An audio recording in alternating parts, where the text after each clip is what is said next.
بسم الله الرحمن الرحيم نحمده ونصلي على رسوله الكريم أما بعد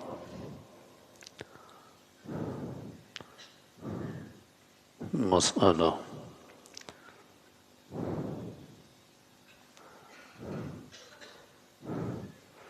زکوٰۃ چار چیزوں پر فرض ہوتی ہے، جبکہ یہ چاروں چیزیں مجموعی طور پر 52.5 تولہ چاندی کی قیمت کے برابر ہو جائیں۔ چار چیزوں سے مراد نمبر 1 سونا، نمبر 2 چاندی، نمبر 3 نقدی، نمبر 4 مال تجارت۔ پس اگر کسی شخص کے پاس مرد ہے، عورت ہے، 1 تولہ سونا ہے اور 100 روپیہ ہے، اب ان دونوں کو جمع کر کے ان کی قیمت معلوم کر لیں۔ مثال کے طور پر 1 تولہ سونا 2 لاکھ روپے اور 100 روپیہ نقد، تو 2,01,100 روپے ہو گئے۔ اب یہ دیکھیں کہ 52.5 تولہ چاندی کی قیمت کیا ہے۔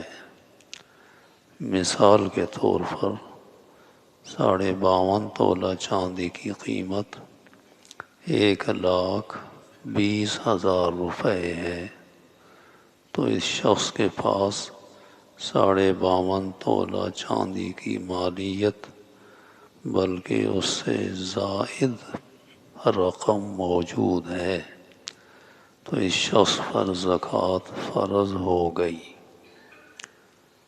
اسی طرح مال تجارت اتنی ہی مالیت کا ہے،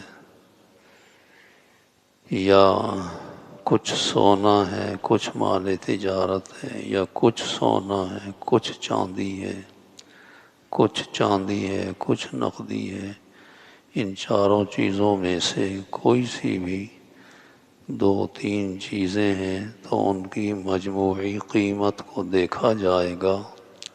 اگر وہ 52.5 تولہ چاندی کی قیمت یا اس سے زائد بنی تو پھر ایسے شخص پر زکوٰۃ ادا کرنا فرض ہوگا اور خود اسے زکوٰۃ لینا جائز نہیں ہوگا۔